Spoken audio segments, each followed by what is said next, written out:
कन्याविद्यालये अष्टमीकक्षायां पठितः सर्वेभ्यः छात्रेभ्यः सुप्रभातम्।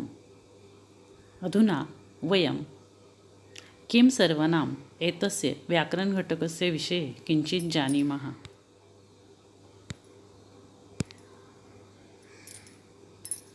मुलींनो, आपण याआधी तुमच्या पाठ्यपुस्तकातील दुसरा आणि तिसरा जो घटक पाहिला त्यामध्ये कहा, का आणि किम या प्रश्नार्थक सर्वनामाचा वापर करून छोटी वाक्यरचना कशी तयार करायची त्याविषयीची माहिती आपण मिळवली। तुम्हाला आठवत असेल, आपण वाक्यरचनेमध्ये पाहिलं होतं एषः असीमः, एषः चलति किंवा सः प्रसादः, सः धावति, अर्जुनः गच्छति, मेघः वर्षति। त्याचप्रमाणे महिला चलती, बालिका लिखती, पिपीलिका धावती, अशा प्रकारची काही वाक्यरचना आपण पाहिलेली होती। आणि त्याचप्रमाणे एतत् फलम तत् कमलम याचा देखील विचार आपण केलेला होता। छोटी वाक्यरचना तयार करत असताना आपण त्याला कहा, का आणि किम या सर्वनामांचा वापर करून कसं प्रश्न विचारून प्रश्नार्थक सर्वनाम तयार करायचं याविषयीची माहिती आपण पाहिलेली होती। आता तुम्हाला हा जो घटक आहे त्याचा किम सर्वनाम पुल्लिंगी, स्त्रीलिंगी आणि नपुसकलिंगी अशा 3 ह्याच्यामध्ये असणारं हे किम सर्वनाम मराठीमध्ये आपण म्हणतो तू कोण, तू कोण हे पण म्हणतो। मुलगी असेल तरी आपण म्हणतो तू कोण, मुलगा असेल तरी पण आपण म्हणतो तू कोण, किंवा नपुसकलिंगी असेल तरी ते काय, ते कोण, ते काय आहे असा प्रश्न आपण विचारतो। तीच सर्वनामं फक्त त्याचा वापर करत असताना आपल्याला संस्कृतमध्ये तो कसा करायचा याविषयीची माहिती मिळवायची आहे। आणि त्या ही जी सर्वनामं आहे म्हणजे पुल्लिंगी, स्त्रीलिंगी आणि नपुसकलिंगी ही तिन्ही सर्वनामं तुम्हाला इयत्ता 8वी ते 10वीपर्यंत ही सर्वनामं तुम्हाला उपयोगाला येणारी आहेत आणि त्यामुळे त्याचा विचार आपल्याला या ठिकाणी करायचा आहे। तर आता आपण या ठिकाणी किम सर्वनामाचा विचार करूया। यामध्ये पहिल्यांदा मी तुम्हाला ते सर्वनाम कसं म्हणायचं ते मी तुम्हाला सांगणार आहे। बघा, आता प्रथमा, द्वितीया, तृतीया, चतुर्थी, पंचमी, षष्ठी आणि सप्तमी अशा 7 विभक्ती तुम्ही इयत्ता 5वी, 6वी, 7वीत विभक्ती आणि एकवचन, द्विवचन, बहुवचन हा प्रकार शिकलेला असाल तर त्यानुसार या ठिकाणी आपल्याला ही जी किम सर्वनाम आहे ते विभक्तीनुसार आपल्याला इथे म्हणायचं आहे। मी तुम्हाला त्याचा अर्थ देखील सांगते आणि मग तुम्हाला ते पाठांतर देखील करायचं आहे। तर यामध्ये आता बघा, किम पुल्लिंगी सर्वनाम कहा, कौ, के, प्रथमा कम, कौ, कान, द्वितीया केन, काभ्यां कैः, तृतीया कस्मै, काभ्यां केभ्यः, चतुर्थी कस्मात्, काभ्यां केभ्यः, पंचमी कस्य, कयोः, केषां, षष्ठी कस्मिन्, कयोः, केषु, सप्तमी। म्हणायला सोपं आहे। बघा, आता कहा आपण पाहिलं होतं एषः असीमः, एषः चलति, कहा चलति, एषः असीमः चलति असं वाक्य आपण केलेलं होतं। तोच प्रथमा एकवचनाचा शब्द या ठिकाणी आलेला आहे। कहा म्हणजेच कोण या अर्थी आलेला आहे। कहा म्हणजेच कोण, यामध्ये पुल्लिंगी हा शब्द आहे। यामधलं अर्थ आपण लक्षात घेऊया। प्रथमा व्यक्ती हा एकवचन या ठिकाणी आलेले कोण, नंतर कौ म्हणजे कोण दोघे आणि के म्हणजे कोण सर्व। द्वितीय विभक्ती म्हणजे द्वितीयाला या अर्थी कोणाला, कोणा दोघांना, कोणा सर्वांना, कौ कान कोणा सर्वांना। तृतीया म्हणजेच केन कोणी।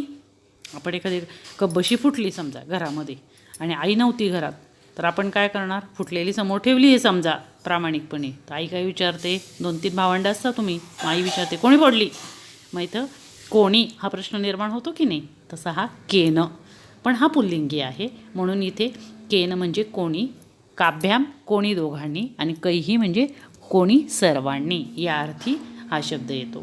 चतुर्थी विभक्ती कस्मै कोणासाठी किंवा कोणाला या अर्थी आलेला आहे। कस्मै, काभ्याम कोणा दोघांना आणि केभ्यः म्हणजे कोणा सर्वांना या अर्थी आलेला आहे। पुन्हा पंचमी विभक्ती म्हणजे पासून असा अर्थ होतो पंचमी विभक्तीचा। कस्मात कोणापासून, कोणा एकापासून। काभ्याम पुन्हा कोणा दोघांपासून आणि केभ्यः म्हणजे कोणा सर्वांपासून. आता बघा या ठिकाणी काभ्याम काभ्याम काभ्याम तृतीयेचं जे द्विवचन आहे ते सारखं आलेलं आहे. त्याचप्रमाणे केभ्यः केभ्यः हे देखील काय आलेलं आहे, चतुर्थी पंचमी बहुवचन जे आहे ते सारखं आलेलं आहे. पण विभक्तीमुळं आपल्याला त्याचा अर्थ लक्षात येतो. चतुर्थी म्हणजे साठी आणि पंचमी म्हणजे पासून. षष्टी संबंधवाचक म्हणजे चा ची चे हे तुम्ही मराठीत शिकला. त्याचप्रमाणे काय आलं, कस्य म्हणजे कोणाचे. कोणाचे पुस्तक आहे, कस्य पुस्तकमस्ति वाक्यरचना आपण करू शकतो. इथे पुढचं त्याप्रमाणे कयोः कोणा दोघांचं पुस्तक आहे हे या अर्थी येऊ शकेल. किंवा केशाम पुस्तकाणी संती कोणाची पुस्तकं आहेत ही. केशाम म्हणजे बहुवचन या ठिकाणी आलेलं आहे. आणि सप्तमी म्हणजे कोणावर किंवा मध्ये या अर्थी सप्तमी म्हणजे आधाराचा अर्थ या ठिकाणी होत असतो, ती म्हणजे सप्तमी विभक्ती. कस्मिन कोणावर किंवा मध्ये. कयोः कोणा दोघांवर किंवा मध्ये. आणि केशू म्हणजे कोणा सर्वांवर किंवा मध्ये असा याचा अर्थ होतो. तुम्हाला हे सर्वनाम पाठांतरासाठी आहे, त्यामुळे तुम्ही ते लिहायचे आहे आणि पाठ देखील करायचं आहे. असं हे पुल्लिंगी सर्वनाम याचा आपण वाक्यात उपयोग करू शकतो. त्याचप्रमाणे आता आपण पुढचं जे सर्वनाम आहे किम सर्वनाम स्त्रीलिंगी ते आपण पाहणार आहोत. त्याचे थोडेसे शब्द काही सुरुवातीचे वेगळे आहे, काही पुल्लिंगाप्रमाणे सारखे आहेत, ते मात्र आपण लक्षात घेऊया. आता बघा ते कसं म्हणायचे ते.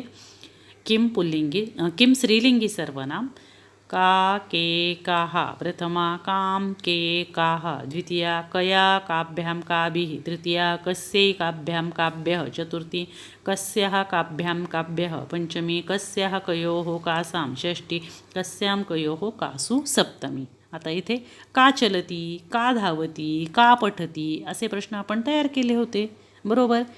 म्हणजेच कोण धावते, कोण चालते, कोण वाचते, का अध्यापयती कोण शिकवते, बरोबर. असे प्रश्न आपल्याला तयार करता येतात. म्हणजेच या ठिकाणी स्त्रीलिंगी सर्वनामाचा वापर करत असताना कोणती या अर्थी आपल्याला एकवचनाचा अर्थ लागतो. कोणत्या दोघी आणि काहा म्हणजे कोणत्या सर्वजणी. द्वितीयाला पुन्हा ला या अर्थीच यायचं आहे. त्या कोणत्या दोघींना या ठिकाणी कोणा दोघींसाठी आणि कोणा दोघींना आणि कोणा सर्वांना अर्थ आपल्याला द्वितीयेला होतो.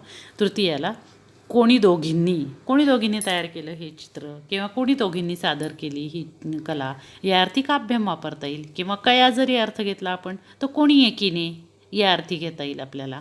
आणि काभिही म्हणजे कोणी सर्वांनी, वर्गातील तुम्ही सर्वांनी मिळून एखादं गटकार्य केलं की काभिही असा शब्दाचा वापर आपल्याला करता येईल या सर्वनामाचा.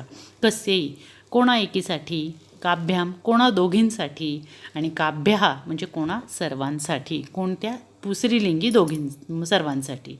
पंचमी म्हणजे पासून, जसं पुल्लिंगात कस्मात होतं तसं इथं काय आहे, कस्याः कोणाचं आहे. आपण वर्गात म्हणलं कोणाचं पुस्तक आहे हे, कुठल्या मुलीचं पुस्तक आहे. कस्याः काभ्याम कोणत्या दोन मुलींचा आणि काभ्यः म्हणजे कोणत्या दोन मुलीं किंवा कोणत्या सर्व मुलींपासून या अर्थी. पंचमी म्हणजे पासून, एका मुलीचा दोन मुलींपासून किंवा सर्व मुलींपासून या अर्थी आलं आहे. षष्ठी म्हणजे संबंध वाचक, या ठिकाणी चाचीचे तोच अर्थ लागू होतो. कस्याः म्हणजे कोणाचे, कयोः म्हणजे कोणा दोघींचे आणि कासा म्हणजे कोणा सर्वांचे, पण इथे स्त्रीलिंगी या अर्थी. सप्तमी पुन्हा वर किंवा मध्ये. कस्याम कोणा वर किंवा मध्ये, कयोः कोणा दोघींवर किंवा मध्ये आणि कासू म्हणजे कोणा सर्वांवर किंवा मध्ये या अर्थी हे सर्वनाम आहे.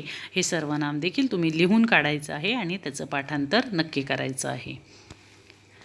त्यानंतर आपण किम नपुसकलिंगी सर्वनाम जे आहे त्याचा विचार करणार आहोत. हे कसं म्हणायचं ते लक्षात घ्या आता. किम के काणी प्रथमा किम के काणी द्वितीया केन काभ्याम कैः तृतीया कस्मै काभ्याम केभ्यः चतुर्थी कस्मात् काभ्याम केभ्यः पंचमी कस्य कयोः केशां षष्ठी कस्मिन् कयोः केषु सप्तमी. आता मुलींनो एक गोष्ट तुमच्या लक्षात आली आहे का ते बघा. या ठिकाणी पुल्लिंगी सर्वनामातलं एकवचन आणि द्विवचन मध्ये प्रथमा आणि द्वितीयाची विभक्ती आहे. त्या प्रथमा आणि द्वितीय विभक्तीचीच फक्त एकवचन, द्विवचन आणि बहुवचनाची रूपं वेगळी आहे. किम सर्वनामामध्ये तृतीयेपासनं सप्तमीपर्यंत प्रथम पुल्लिंगी जी रूपं होती किम सर्वनामाची तीच रूपं या ठिकाणी आलेली आहे. म्हणजे तुम्ही किम सर्वनाम पाठ केलं पुल्लिंगी तर तृतीयेपासनंची रूपं किम नपुसकलिंगाला देखील सारखीच आहे. म्हणजे तृतीयेपासनं पुल्लिंगाप्रमाणेच नपुसकलिंगाची रूपं आहेत. त्याच्यामुळे पाठांतर किती सोपं आहे बघा. तुम्हाला फक्त पुल्लिंगी आणि स्त्रीलिंगीच पाठ करायचं आहे आणि नपुसकलिंगी किम सर्वनामाची फक्त प्रथमा आणि द्वितीया लक्षात ठेवायची आहे.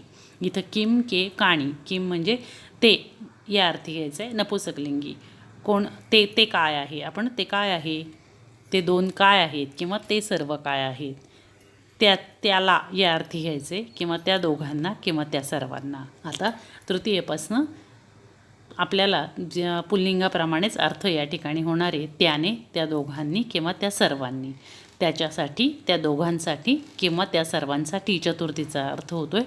पंचमी म्हणजेच पासून, म्हणजे त्याच्यापासून किंवा त्या दोघांपासून किंवा त्या सर्वांपासून.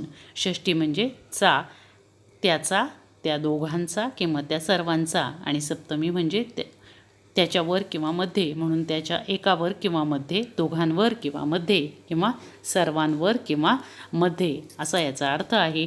इथे देखील आपल्याला वाक्यरचनेमध्ये करता येतं. तत् व्यजनम चलती असं आपण वाक्यरचना केली होती. मग किम चलती याच्यामध्ये सुद्धा आपल्याला प्रश्न निर्माण करता येऊ शकतो. किंवा जलम पतती रेलयानम धावती याच्यामध्ये देखील आपण याला वाक्यरचना करता येऊ शकते. या सर्वनामाचा वापर करून किम चलती, किम धावती, कानी कानी पुस्तकानी संती, कोणती कोणती पुस्तकं आहेत या वाचनालये, कानी कानी पुस्तकानी संती असं वाक्य देखील आपण तयार करू शकतो. म्हणजे याच शब्दांचा प्रश्नार्थक सर्वनामाचा उपयोग आपल्याला वाक्यरचना तयार करण्यासाठी देखील होऊ शकतो. म्हणून तुम्हा सर्वांना आलेला हा महत्त्वाचा घटक आहे की हा जो घटक आहे तो तुम्हाला इयत्ता 8वी, 9वी आणि 10वी या तीनही वर्गांना लागणार आहे. कारण तुम्हाला पुस्तकामध्ये पुढे तुम्ही बघाल तर प्रश्न निर्माणम कुरुत असा प्रश्न तुम्हाला परीक्षेमध्ये असतो. वाक्य दिलेलं असतं, त्याच्यावरनं तुम्हाला प्रश्न तयार करायचा असतो. आणि त्यासाठीच आपल्याला पुल्लिंगी, स्त्रीलिंगी आणि नपुसकलिंगी हे जे काही भेद आहेत ते कळणं आवश्यक आहे. आणि ही सर्वनामं तुम्ही एकदा 8वीत पाठ केली की मग ती लक्षात राहतात आणि उच्चार करण्यासाठी देखील ही अतिशय सोपी सर्वनामं आहेत. तुमच्या पहिल्या आणि दुसऱ्या घटकाला अनुसरूनच हा घटक आहे.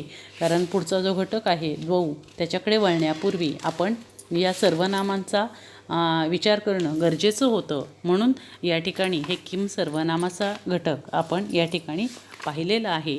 तुम्ही सर्वांनी नंतर ही जी तीनही सर्वनामं आहेत ती सर्वनामं वहीमध्ये लिहायची आहेत आणि याला अनुसरून छोटी वाक्यरचना पुस्तकामध्ये आहे ती पाहायची आहे आणि त्याप्रमाणे वाक्यरचना करायचा देखील प्रयत्न करायचा आहे. आणि सराव मात्र सर्वांनी करायचा आहे.